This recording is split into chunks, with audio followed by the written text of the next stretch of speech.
کابل کینګ قدرمن لیدونکو ستړي مه شئ یو بله نوې ویډیو بلې زبردست ویډیو ستاسو خدمت ته راغلی او دا د کابل کینګ داسې ویډیوګان دي چې په ولایتي سفر باندې تللي او تاسو ته مو د ولایت څخه ویډیوګانې برابرې کړي نو که چیرې دا ویډیو مو خوښه شوله زموږ چینل درسره سبسکرایب کړئ د زنګولې بټن ووهئ تر څو نوې ویډیو اول تاسو ته رسي دا چې دا ځای دا هم یو د افغانستان د مهمو ځایونو څخه ده چې ډېر خلک د دې سیمې څخه رفت آمد کوي او د دې سیمې څخه تېرېږي او ډېر خلک د دې سیمې څخه ننداره کوي او د دې سیمې څخه سیر کوي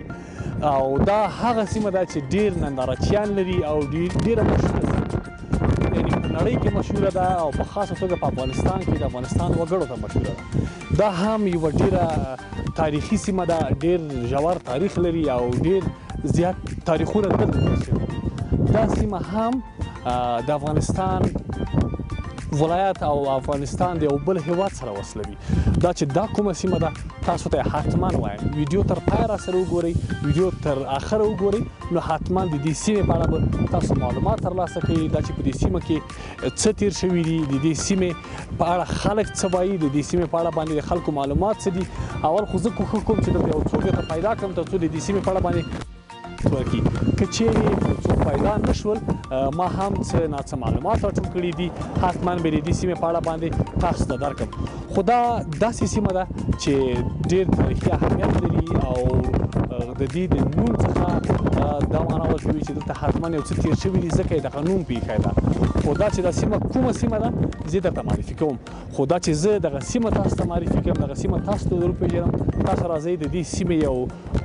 البوم وګورئ او انځوریز البوم درته ښیم د دې د البوم څخه به هم تاسو معلومات وشي او بیا به هم زه د دې سیمې په اړه باندې تاسو ته معلومات درکړم اول د دې سیمې انځوریز البوم بیا هم زما معلومات چې تاسو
لیدونکو بیا هم ښه راغلاست وایم